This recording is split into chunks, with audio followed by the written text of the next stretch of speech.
வழங்கிடுக வழங்கிடுக வழங்கிடுக. போராட்டம் இது போராட்டம் போராட்டம் இது போராட்டம் போராட்டம் இது போராட்டம் போராட்டம் இது போராட்டம். பணி வாய்ப்புக்கான போராட்டம் பணி வாய்ப்புக்கான போராட்டம் வென்றிடுவோம் வென்றிடுவோம் வென்றிடுவோம் வென்றிடுவோம் வென்றிடுவோம் வென்றிடுவோம் வென்றிடுவோம் வென்றிடுவோம். சமூக நீதியை வென்றிடுவோம் சமூக நீதியை வென்றிடுவோம் சமூக நீதியை வென்றிடுவோம் சமூக நீதியை வென்றிடுவோம். தமிழக அரசு தமிழக அரசு தமிழக அரசு தமிழக அரசு தமிழக அரசு தமிழக அரசு தமிழக அரசு தமிழக அரசு. வழங்கிடு வழங்கிடு வழங்கிடு வழங்கிடு. நியமன ஆணை வழங்கிடு நியமன ஆணை வழங்கிடு நியமன ஆணை வழங்கிடு. மற்றும் ஊடக நண்பர்களுக்கு முதற்கண் வணக்கத்தை தெரிவிச்சுக்கிறோம். நாங்கள் 2024 நியமன தேர்வில் தேர்ச்சி பெற்ற இடைநிலை ஆசிரியர்கள் கூட்டமைப்பு சார்பாக சென்னை எழும்பூரில் இன்றைக்கு ஒரு நாள் உண்ணாவிரத போராட்டத்தில் ஈடுபட்டு இருக்கோம். எங்களோட முதன்மையான கோரிக்கை என்னன்னா, 4 முறை 2013 4 முறை தகுதி தேர்வும், ஒரு தமிழ் தகுதி தேர்வும், ஒரு நியமன தேர்வும் எழுதி அனைத்து தேர்விலுமே நாங்கள் வெற்றி பெற்றிருக்கோம், தகுதியோடு இருக்கும்.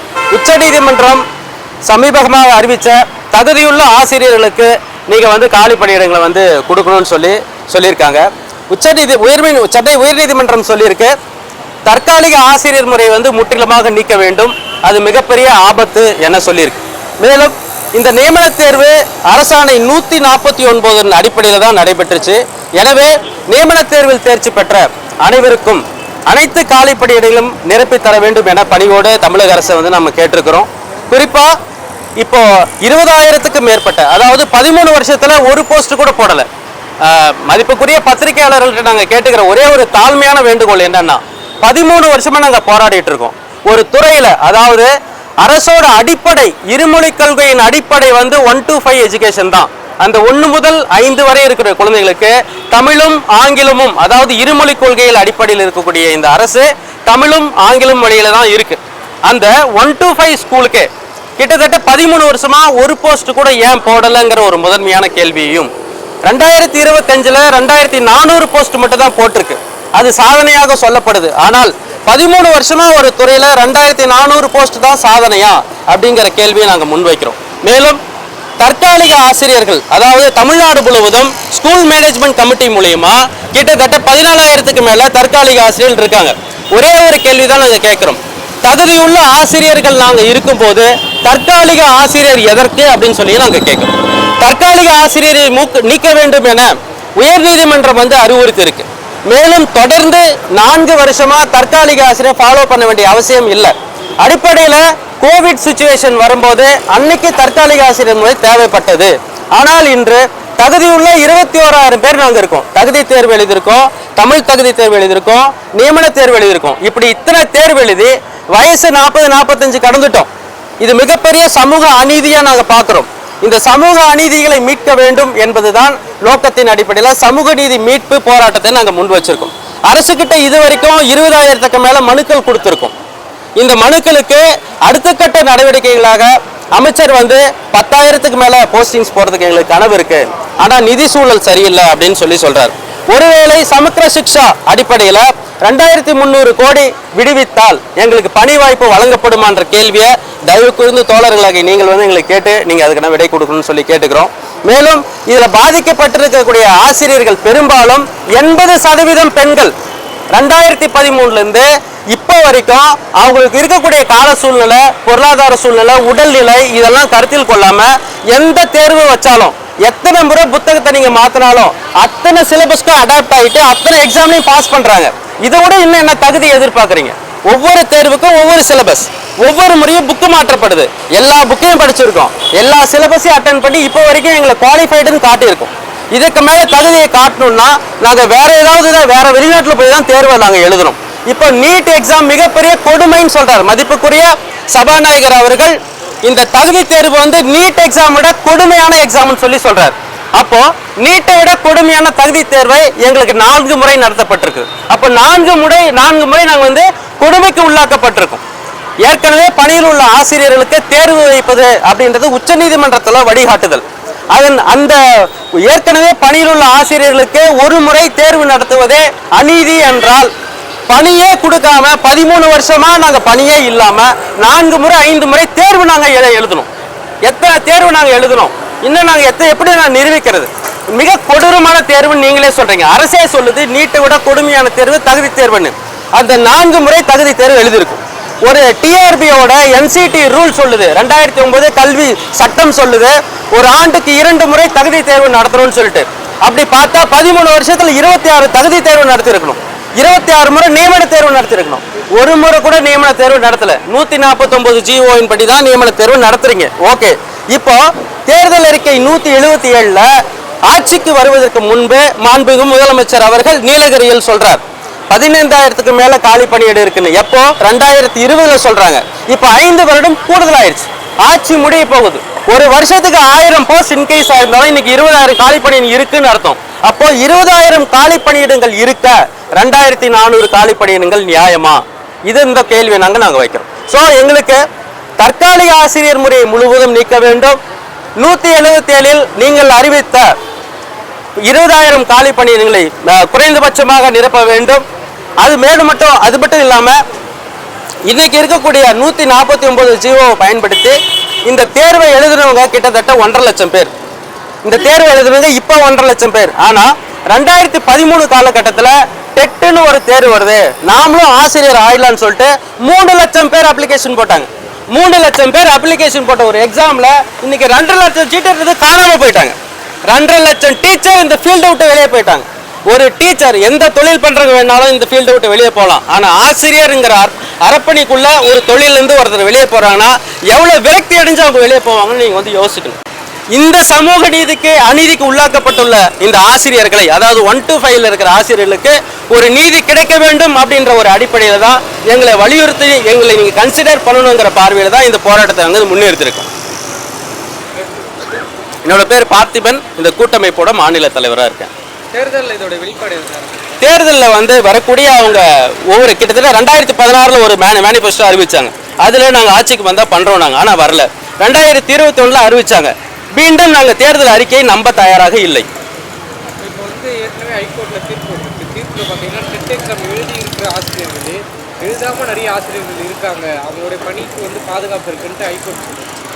அதுக்கு அமைச்சர் ஆலோசனை கூட்டம் கொடுத்துட்டாரு.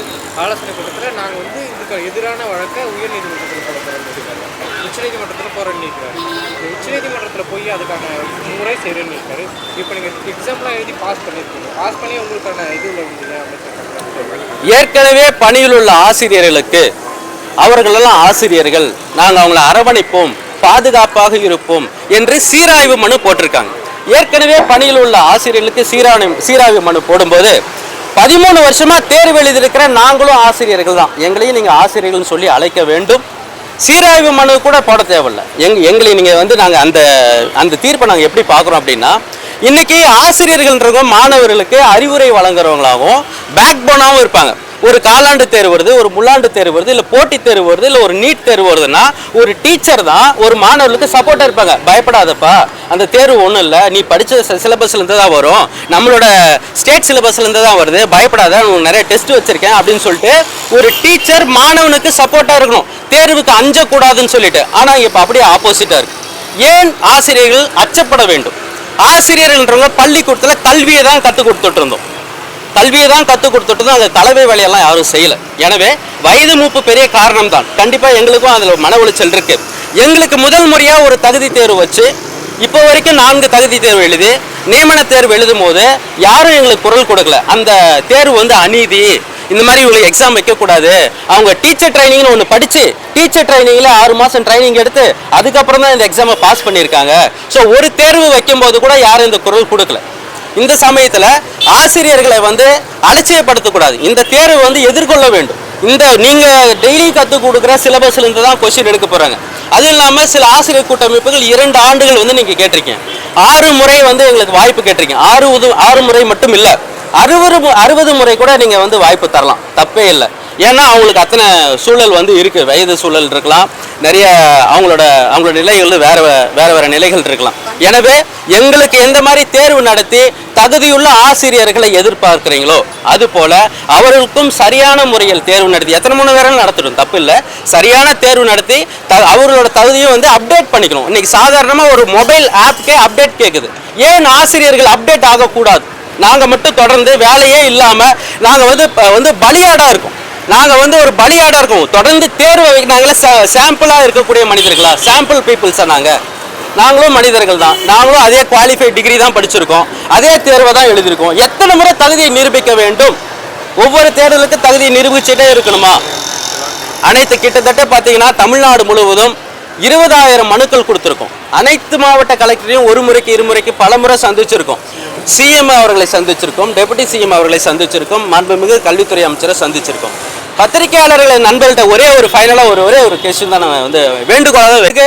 முதலமைச்சர், துணை முதலமைச்சர் அவர்கள் பள்ளிக்கல்வித்துறையில் ஒரே ஒரு கேள்வி, 13 வருஷமா 2400 வேக்கண்ட் தான் இருக்கா? 13 வருஷமா ஒரு துறை 2400 வேக்கண்ட் தான் இருக்குமா? ஏன் தற்காலிக ஆசை திரும்ப மெயின்டைன் பண்ணுறீங்க? உயர்நீதிமன்றம் சொல்லிய பிறகும் மீண்டும் ஏன் தற்காலிக ஆசையில் மெயின்டைன் பண்ணணும்? தொடர்ச்சியாக அவங்கள வச்சுக்கணும். தற்காலிகமாக ஒரு எம்எல்ஏ இருக்க முடியுமா? தற்காலிகமாக ஒரு முதலமைச்சர் இருக்க முடியுமா? தற்காலிகமாக வேற எந்த துறையிலாவது இருந்துட முடியுமா? தொடர்ந்து இருந்துட முடியுமா? ஒரு கால சூழல் நெருக்கடி ஏற்பட்ட 6 மாத காலத்துக்கு தற்காலிகமாக இருக்கலாம் சட்டப்படி. ஆனால் 6 மாதம் கழிச்சு திரும்ப தேர்தலை வந்து அவங்க சந்திக்கணும். ஆனால் எங்களுக்கு அப்படி இல்லை. தொடர்ந்து நாங்கள் வந்து ஒவ்வொரு வருஷமும் கேட்டுக்கிட்டே இருக்கோம், தற்காலிக எடுங்க, தகுதியுள்ள ஆசிரியர் நியமங்கன்னு சொல்லிட்டு தொடர்ந்து நாங்கள் கேட்டுக்கிட்டே இருக்கோன்றதை தெரிவிச்சுக்கிறோம். அரசே தமிழக அரசே, தமிழக அரசே, தமிழக அரசே, தமிழக அரசே, தமிழக அரசே, தமிழக அரசே, வழங்கிடு வழங்கிடு வழங்கிடு வழங்கிடு வழங்கிடு வழங்கிடு வழங்கிடு வழங்கிடு நியமன ஆணை வழங்கிடு நியமன ஆணை வழங்கிடு நியமன ஆணை நிறைவேற்று நிறைவேற்று நிறைவேற்று நிறைவேற்று நிறைவேற்று தேர்தல் வாக்குறுதி நிறைவேற்று தேர்தல் வாக்குறுதி நிறைவேற்று தேர்தல் வாக்குறுதி நிறைவேற்று தேர்தல் வாக்குறுதி நிறைவேற்று தமிழக அரசே தமிழக அரசே தமிழக அரசே தமிழக அரசே தமிழக அரசே தமிழக அரசே தமிழக அரசே தமிழக அரசே நிறைவேற்று நிறைவேற்று நிறைவேற்று நிறைவேற்று நிறைவேற்று நிறைவேற்று நிறைவேற்று நிறைவேற்று சட்டசபையில் அறிவித்த சட்டசபையில் அறிவித்த சட்டசபையில் அறிவித்த சட்டசபையில் அறிவித்த வாக்குறுதியை நிறைவேற்று வாக்குறுதியை நிறைவேற்று வாக்குறுதியை நிறைவேற்று வாக்குறுதியை நிறைவேற்று போராட்டம் இது போராட்டம் போராட்டம் இது போராட்டம் போராட்டம் இது போராட்டம் போராட்டி தரத்தை நிலைநாட்டு கல்வி தரத்தை நிலைநாட்டு வழங்கிடுக வழங்கிடுக வழங்கிடுக வழங்கிடுக வழங்கிடுக வழங்கிடுக வழங்கிடுக வழங்கிடுக அனைவருக்கும் பணி நியமன ஆணை அனைவருக்கும் பணி நியமன ஆணை அனைவருக்கும் பணி நியமன